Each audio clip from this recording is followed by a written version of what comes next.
Hey everybody, Ben with BRG Music here. I've got this 1960s holiday guitar here. It's pretty cool. It's got gold foil pickups and everything, kind of an old school tremolo on it. The whole thing moves. It needs some work. Obviously it needs strings. It needs these stickers torn off. It needs cleaned up. These pots are just gummy as all get out. I don't know if they're going to work. Well, I'm going to go through and just kind of clean her up and film it as I go. That nut is off. I mean, it's not even remotely. I suppose it's the bridge. Something's out of line here because that string was off the fretboard. But I guess we're just going to keep poking at it and see what we can figure out. Tuners are really hard to move, and oh my god, ancient. I don't know. This G string on here is like probably tuned at E. I just busted my tuner. That's awesome. I've got other ones, so that's handy. These are better anyway. I can hook them up to a drill and really get moving, but strings are wound backwards. You know, you name it. What all could have been done wrong with this guitar, or was done wrong with this guitar. Big old flat wounds on here even. I mean, these are fat. Yep, it's a floating bridge, so obviously the bridge was out of position, you know. The nut could have been out of alignment, but it looks like the bridge was just not where it needed to be. And it sat there for a while because there's a little square there where it sat for years, is a dust square. And pull these off. At least they're not wound a million times, but they are just kind of falling apart here at the tuner, so I'm going to have to get plier or something to pull that little bit out so I don't poke my fingers, which is an awesome thing that happens all the time. So I got just reorganized this desk. I've got stuff kind of everywhere, but there we go. Pull these guys out. So there's just the last one here. Man, that's a nice. It's tight. There we go. Got her. All right, those are all out. Now these stupid stickers can come off. I mean, they're helpful if you don't know your notes, but I think any guitar player with their salt memorizes where everything's at. It's just my opinion. I suppose there's an easier way to do this, rather than using my fingernail, but these are ancient. Been on here a while.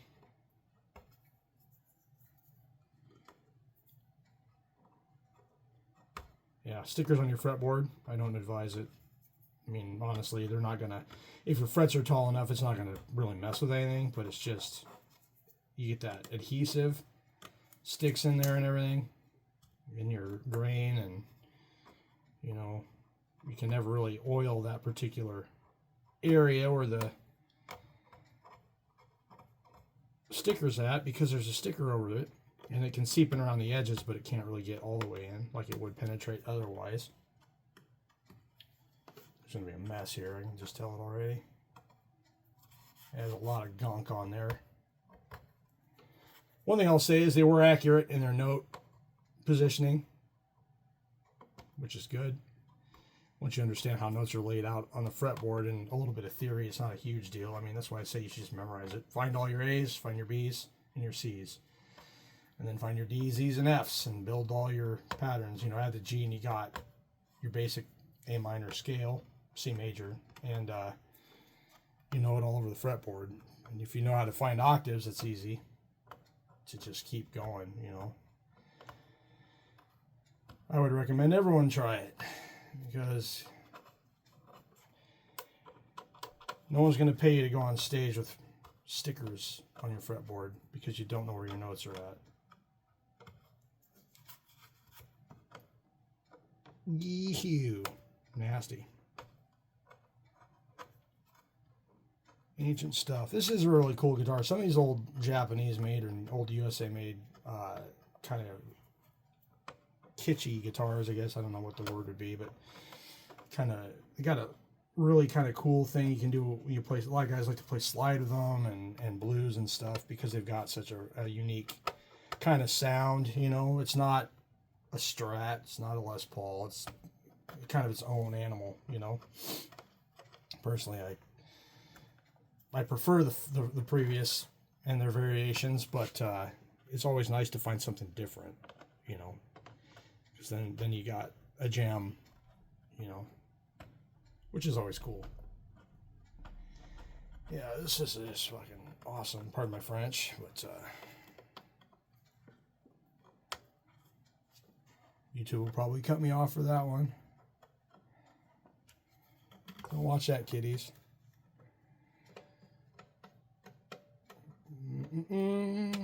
If you're afraid of your children hearing swear words, I guess that's something you're gonna have a hard time stopping. The lone B, the 3rd fret, G string, 4th fret, G string. Sorry.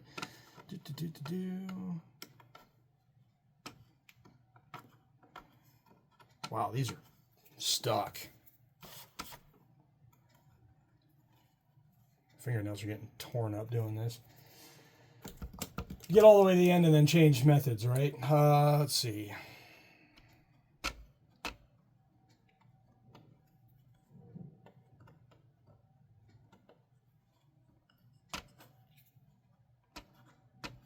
Man, it's just gnarly.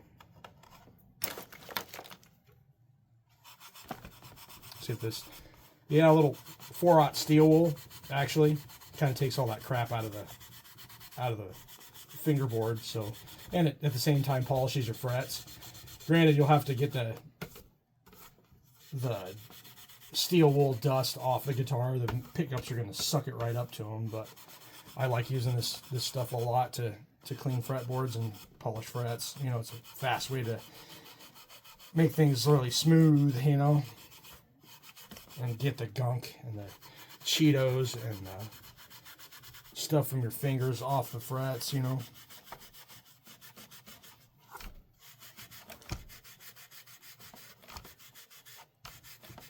I'll have to see what this sounds like when we're done. I'm really, like I said, I'm always interested in that aspect of it. I built a guitar once and I took a ton of time on the neck, but by the time I got to the body, I just wanted to hear it so bad. I just raced to get it done. Just to, you know, because I wanted to play that guitar. It's basically like waiting for a baby to be born. Oh my god, it's coming, it's coming. Then I got together and I fine-tuned it as I went. Actually ended up building a second body for it that I refined a little better, that I like better. You know, the horn, I found the horn was, you know, in my way and stuff on the original hurried up build. But anyhow, that's a different subject.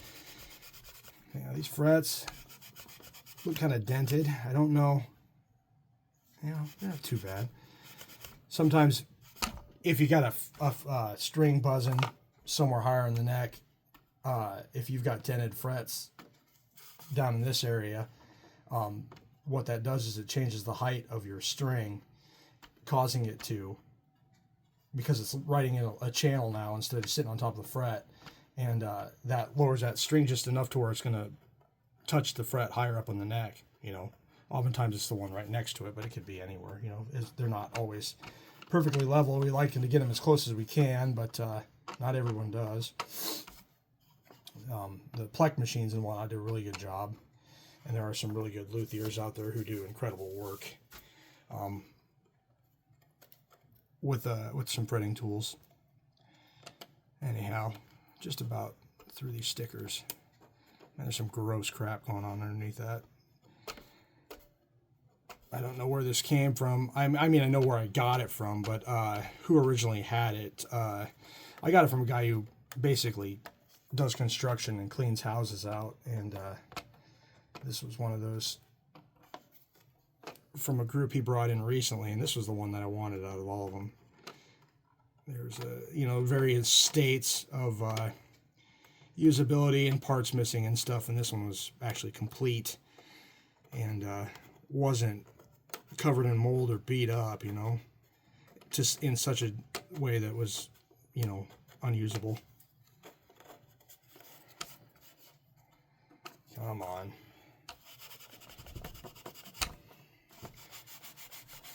It's funny, the fretboard's actually kind of pitted, like where the strings, you can feel it, like there's like as you go, like waves. That's crazy.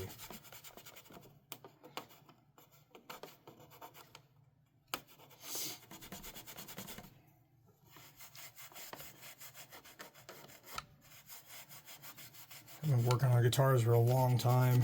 My own stuff, of course, initially.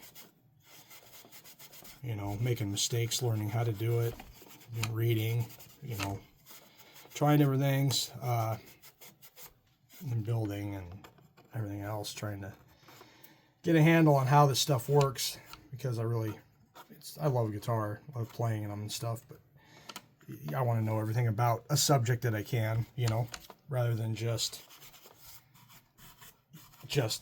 playing it and not knowing anything about it. It's just not me. All right, so that cleans that up. Since I've got it at this point, I'm going to go ahead and oil the fretboard. Any good lemon oil will do. I've got this Dr. Liston stuff that I really like. It tends to stay moist for a while. But basically, any citrus oil on a dark fingerboard is necessary because they're going to dry out. You can see how much that just getting it wet with the oil makes a difference, and as it sits and soaks in, it'll look even better. You know, it won't look like that pale, dried stuff it was previously when I started, I guess. Some of the crap off. Yeah, there's that where the bridge was sitting. All that stuff came right off, even with just that paper towel.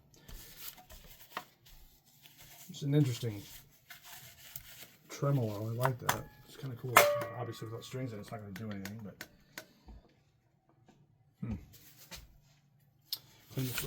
clean this guy up a bit. Headstock. I'm not going to get too picky yet, but I might be lying there. I might just get crazy. Let's see. Where's that at? This flathead. Oh, we got a visitor. Oh yeah, about 10 minutes there, just chitty chatting. I did a trade, got rid of a Laney LFR 212, and I got an LFR 112 and a vintage V100 guitar for it. So the LFR 212 I used to use in my videos, and now I'm going to use a 112. It sounds fine, you know, but having a guitar that's going to move versus a cabinet that's just going to sit here, I kind of figured that's what I wanted to do. But I'm back. Put a little more oil on this guy. It sat, kind of dried out. Yeah, some of those, there's like almost like pits in the freaking fretboard, like gouges. But it's an old fretboard, you know, and strings vibrate, things happen. Oh, let's see. I'll be right back.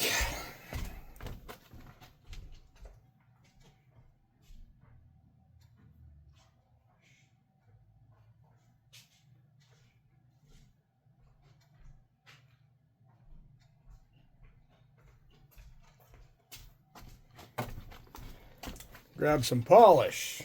Just kind of start to have it. Some of these areas we're cleaning, you know. Normally I wouldn't just spray it on there like that, but this is pretty dirty. Microfiber cloth to kind of clean it up, even though some of these old finishes, I mean, really it's just basically painted on there. There's no like crazy glossy clear coat to worry about or whatever. Let's see if we can get that cleaned up. I was going to take that off. I was looking at that a minute ago. It's flatheads on that thing. Put this Phillips back. See if I got a flathead that small. The truss rod cover. Yeah, that'll work.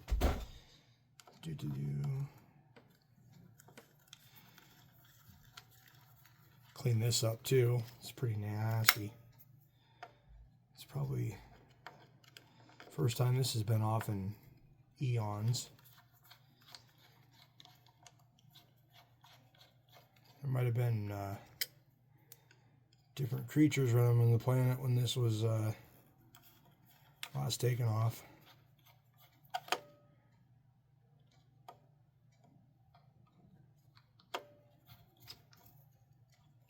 Yeah, it's pretty gross.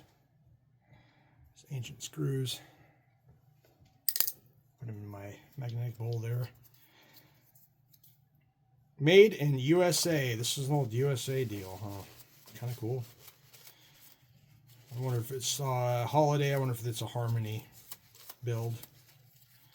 That company built a lot of these old guitars. Their own stuff, their own branded stuff, and a bunch of these other K, Harmony. There's different old guitars floating around. Some of the K stuff's really cool. Harmony stuff also, you know, those were two big manufacturers back then.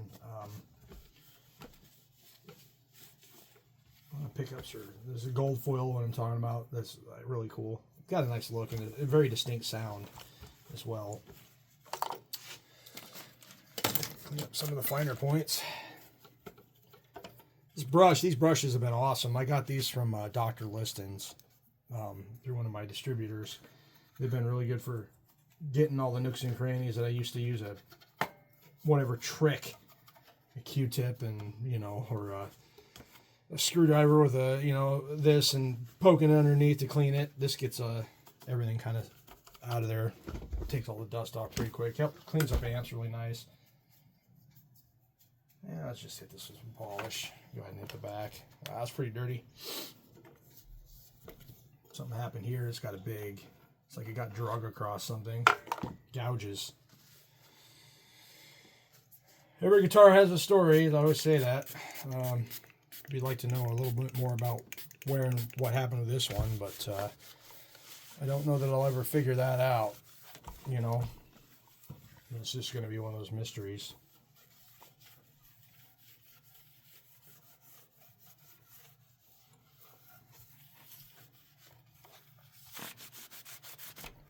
What is that? Is that some stuff? Some gunk?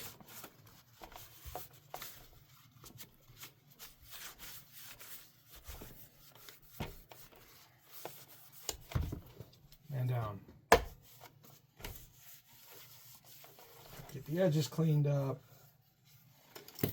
Yeah, this may not, once I get strings on it and everything, it may not really function. I mean, these pots, or who knows what the electronics are like. I'd hate to have to replace them. I'd like to keep them original, you know. But I guess we'll just have to see. Sadly, the pick guards, like where the screws are at, this corner, they're broke loose. Like someone tightened it too much and snapped the pick guard there in those two spots. Otherwise, it's in really good shape. That happens.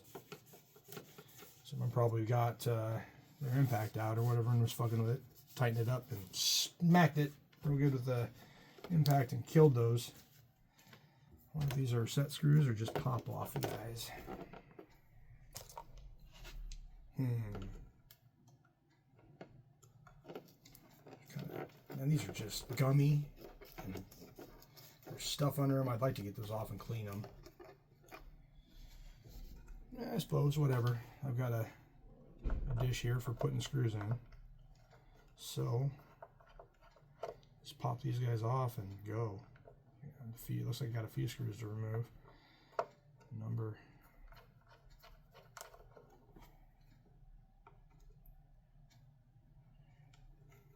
I'll put these pieces of plastic. Maybe I can get that to stick back together with some kind of adhesive. Put those corners back on somehow. Make it look nice again. Well, that's actually like 3 pieces. That's great. Maybe not. Let's see. Yep, flathead. They're all the same. Just can't. Orientation was not immediately apparent. Screw. It's got to go in the screw holder because it's magnetic and things don't run away when you put them in the magnetic screw bowl. Yeah, that was great.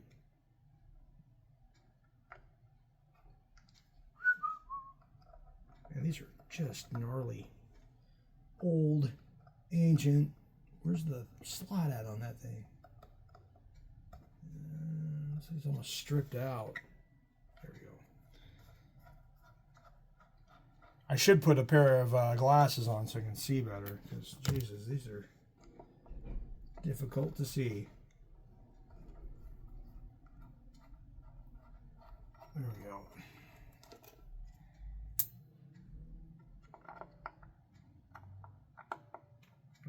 nice look here at what's going on inside of it. Everything's kind of on the pick guard, which is kind of cool. I'm not worried about, you know, anything but the ground wire. If there's actually a proper ground wire between the bridge and the electronics. I mean, if there's not, well, we'll put one in, but I mean, there should be if it's done right, but who knows. That'd be the only thing holding the pick guard in place once I get the screws out. If not, it should all just come out like that. So yeah, that's March 3rd, 1966. How cool is that? Manufactured by Rowe Industrial Incorporated. Now we know a little bit more about the guitar. That's cool. Look at the way they did that with the channels there and all the wires running through it. Those pots are teeny tiny. Go ahead and hit those with some spray, some cleaner. Where's that at? And hopefully free them up a bit. You have a, yeah, they move a lot easier. They get gunk and dust in them and stuff, and it just, they'll make noise and they'll move like really resistant, you know. A real quick trick to make this stuff work is just to hit it with some electronics cleaner and twist the knobs a bunch. I'm gonna have to see what that sounds like. Kind of all plug back in and see whether or not it's gonna need a proper ground wire for the bridge. I imagine it probably will, but we'll see. Looks like it's individual pickup controls, volume, tone, volume, tone. So this must be the neck, this must be the bridge. Yep. You can see the wire goes, neck pickup goes to here, to this is the volume pot, and this is the tone. And the bridge pickup wire goes here to this volume pot and then tone pot. And it's just, there we go. Getting worked out here. Ew. This one's kind of not so bad, but hit it anyway.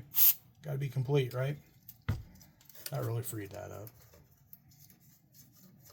You can actually hear the stuff in there kind of move around once you start.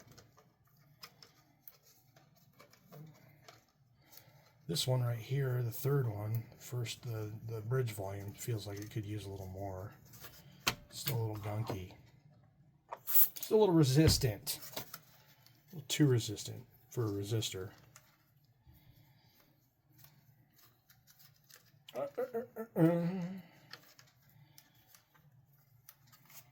Should be jamming some tunes or something, right?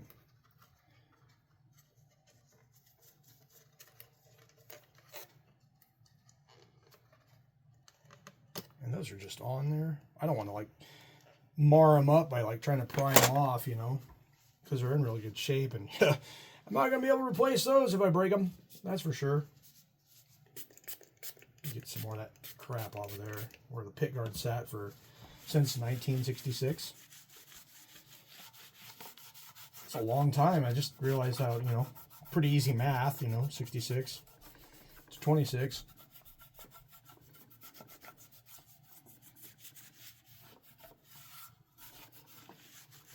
Freaking years.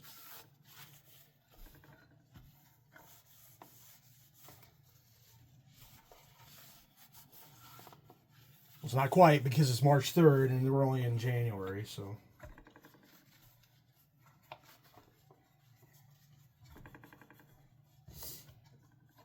Like our favorite neck pickup, the 59, I guess.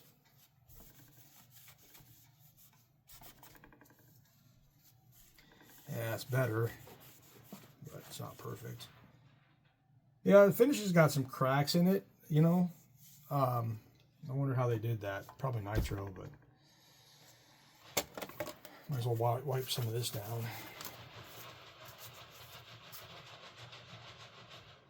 What was that?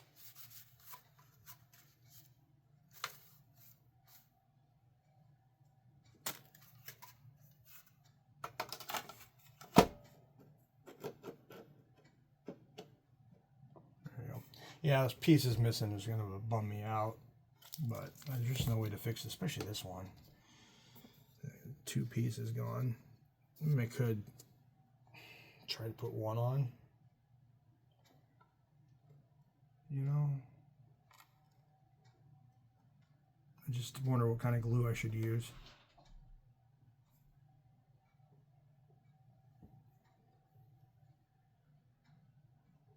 Maybe I'll do that. Probably use some. Let's see if this stuff, this Duco cement works. This is going to take a while to dry, so I'll probably pop a little bit of that on, see what happens. And then we'll finish up some of this. Okay, so I got those pieces kind of tacked on, but this stuff takes a while to dry, so I'm not going to get the pit guard screws all back in. I'm just going to do what I can, you know, rather than worry about all of them, because those last 2 that were broken corners are going to be an issue if I tighten the screw down, right? Because it's going to just bust it loose. And I don't want that, do I? Where's the hole? There's that one. Line it up. Should get one lined up and they should all line up, right? There it is. Okay. These tiny little guys here. Come on. Oh man, where are you? I don't want to put a new hole in it. There it is. There we go. There we go. Okay, so tighten this in. Get this started. I'll probably just finish it actually. That way it's in. I'll do the other ones. I don't like flathead screws. Never have. You know, just asking for a slippage or whatever, you know.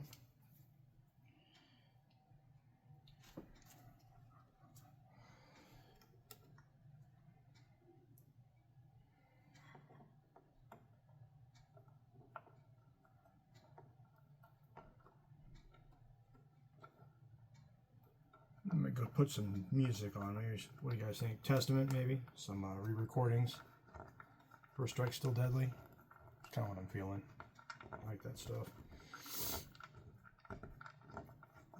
Talking about one band that never, that had melody and everything and never was a sellout band. I think the closest they got was that album, The Ritual, where they're kind of slowed down a bit when everyone else slowed down, but things are badass. Oh, I'll get the phone, then I'll turn on some music, and then we'll be back. Okay, put on some Testament. That was my Seagull Godin guy. I guess they're doing a Steve Stevens limited run 100-piece signed guitar, so I put one of those on order. That'll be cool. You know, a lot of guys are really into Steve Stevens' playing. He's actually really very skilled. Back to where I was. Oh yeah, screws.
Time to grab some strings.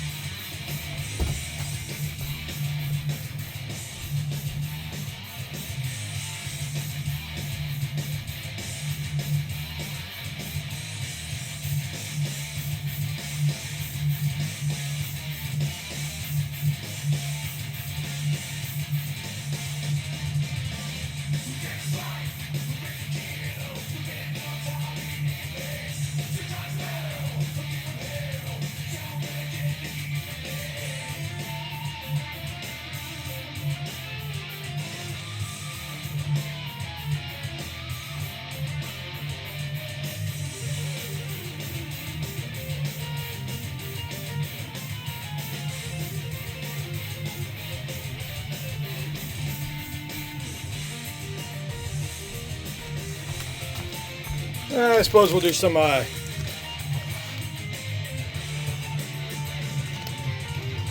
these guys, some 10s, some roto sounds. See how they work.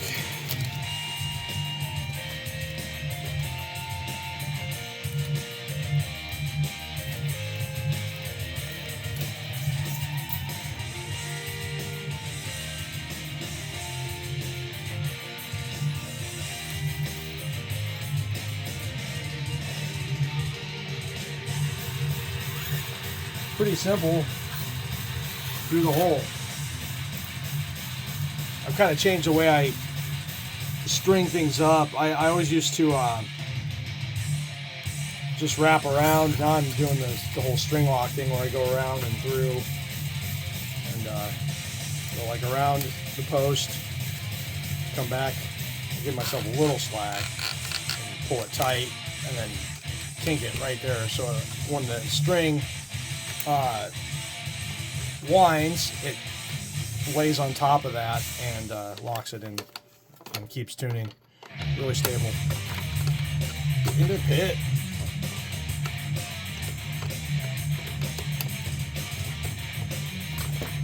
And that is just a stiff thing. Clean that up. Oh yeah, no, it helps. Having the bridge on makes a big difference. Where did I put that? Here it is. Obviously, it's, you know, gauged. The cool thing about a floating bridge is you can set it how you want for your pitch. You can tilt it the way like a Les Paul bridge is tilted, or you could just leave it straight. But obviously, go for optimum intonation. You know.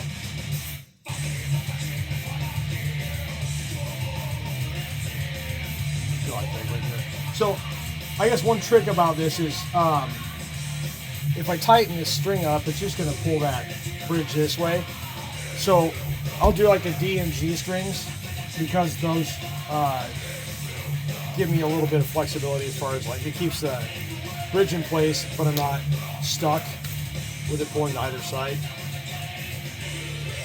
That would be the D.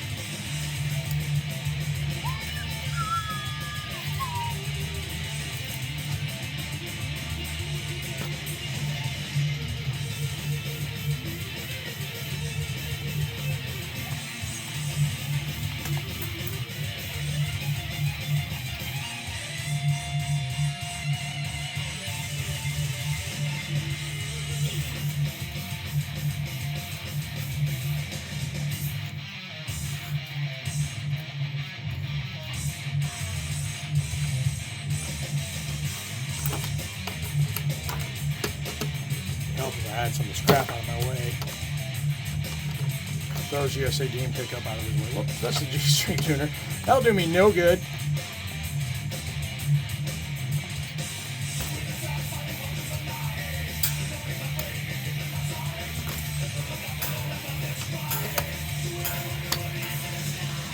Just kind of get an idea where the pitch is at.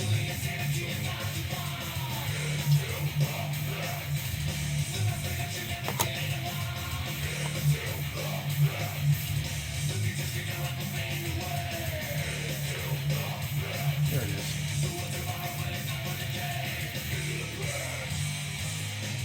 I'll just run these through.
I want to oil these tuners, holy crap.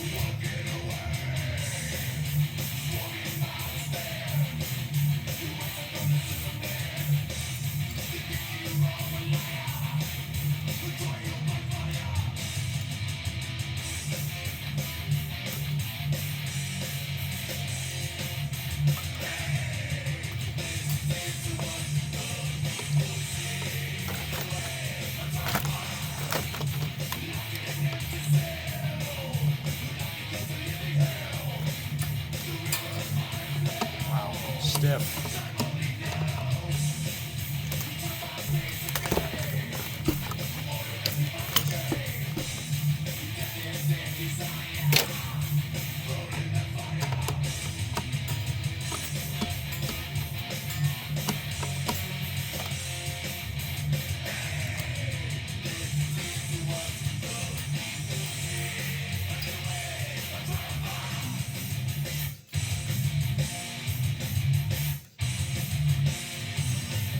That one string being on there is pulling it clear to the one side. It's kind of a pain in the butt.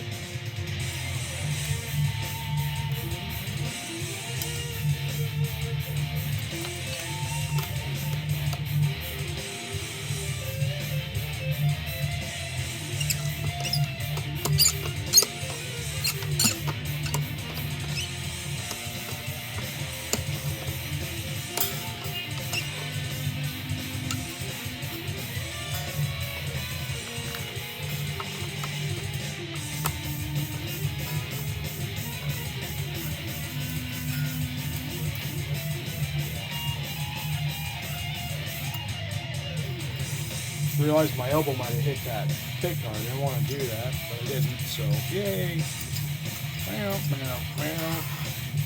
Dun, dun, dun, dun, dun, dun.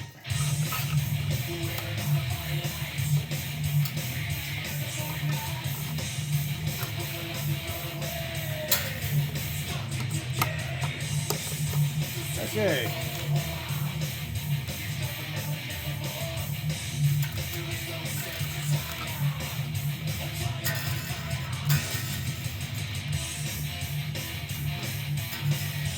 I know this, a lot of this stuff on this particular album is tuned to D, so if I listen,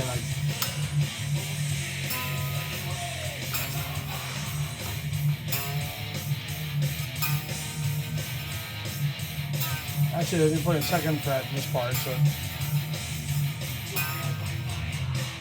Okay, I'm gonna go hit this on the tuner real quick. Let me clip these strings.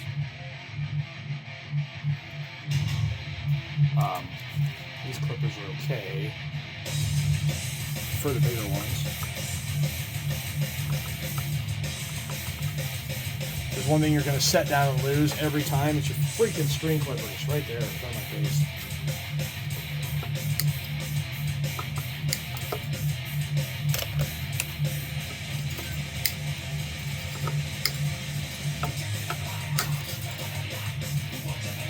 I love Testament. I have for a long time.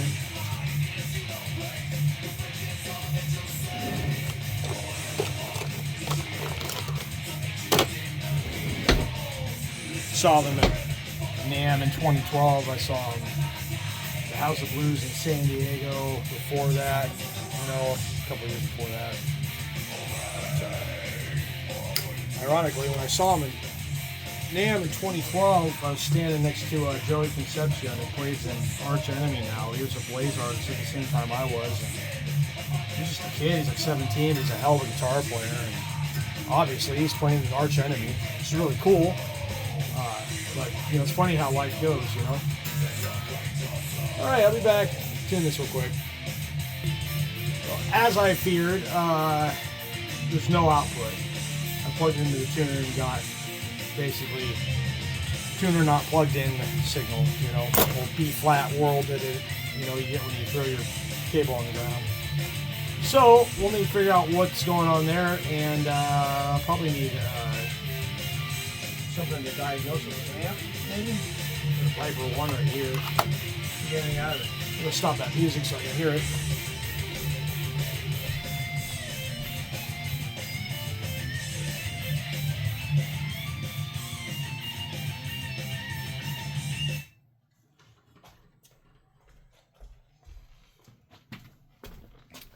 Yeah, I like having a small amp near the bench that I can just plug into. Excuse me, and kind of hear it. Okay, so the neck pickup is working.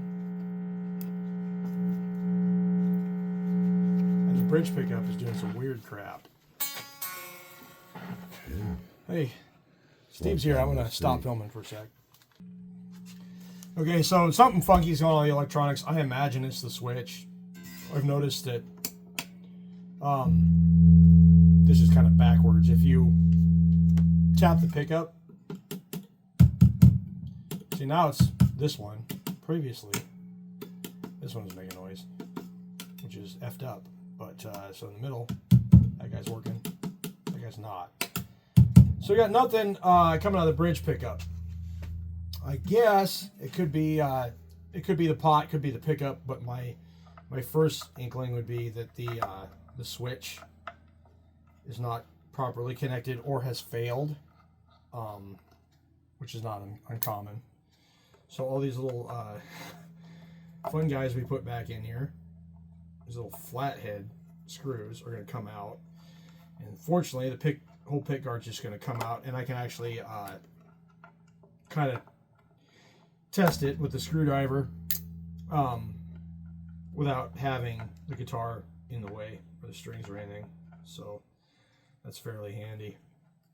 And the ironic thing is it's really not making a terrible amount of ground noise, even though the electronics don't have like a ground running to the bridge. It's kind of a crazy deal. Not what I expected. I hope the glue on this corner here is dry enough that when I move it, it doesn't just pop off, which I can see happening. I suppose I could just wait, do this later, give it a good number of hours here to dry and come back to it. But I'd like to, you know, gotta like to see what's going on, you know. Let's see if I can get this out without too much heartache as far as like popping a corner or something. Yeah, it's gonna be pretty tight. I'm gonna have to loosen the strings. This is okay. I mean, so what? I have to tune a guitar again. Big deal. Gotta do it all the time. Bridge, come loose and move, but do what you got to, I guess.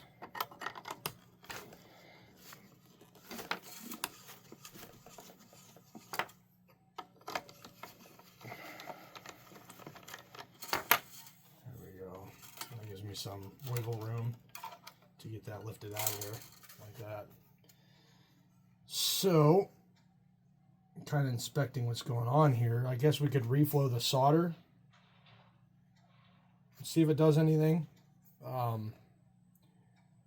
Look at all the contact points here. We'll do that real quick. Got this awesome soldering iron from a friend of mine.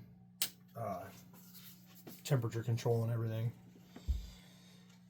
But if that switch has failed, it's just failed. I mean, I could try to rebuild it, but I think it's just going to be easier to replace. There's some corrosion on that solder joint there. It might just repair itself when I reflow. Like I said, we can just plug it in and see, you know.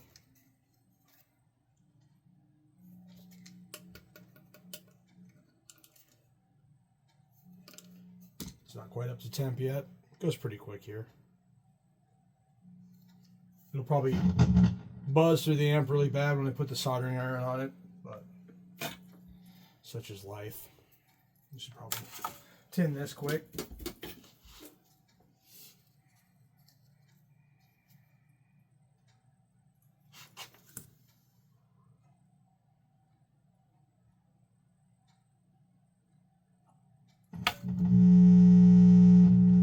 Hands touching the stinking thing.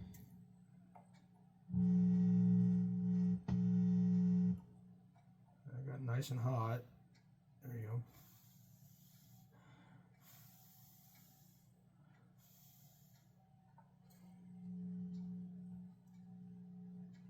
I was actually the neck I reflowed because the red wire is the bridge. So it's kind of opposite what you'd expect the direction to be. That is kind of nasty. There's some green on that. Let's see if I can clean that. Yeah. Where's that screwdriver?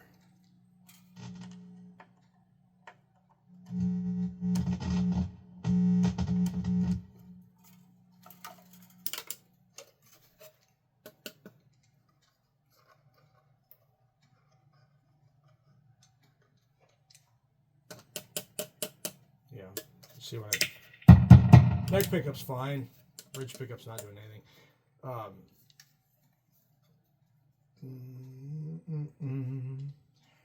Reflow these guys.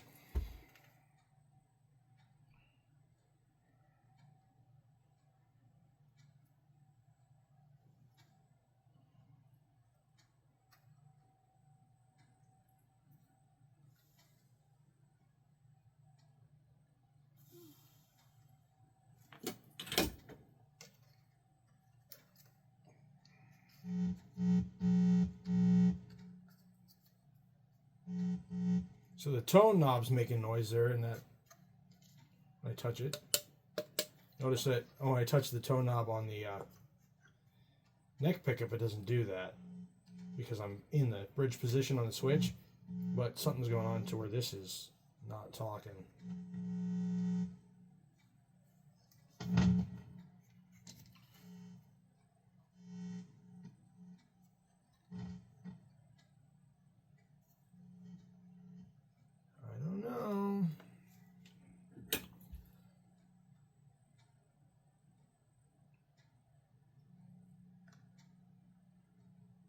Cap could be gone too, I guess, but that wouldn't really, I don't think it'd kill it, you know?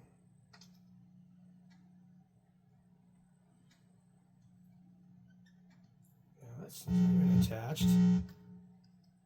That's not even making contact. There's a yellow wire from the bridge pickup there, my hot wire.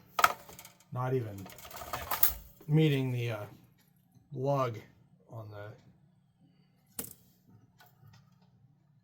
See if we can get this guy to go today.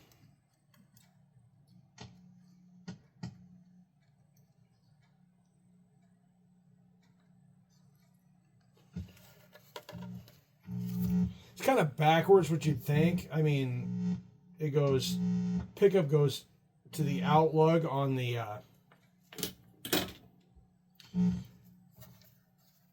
pot. It's nothing still.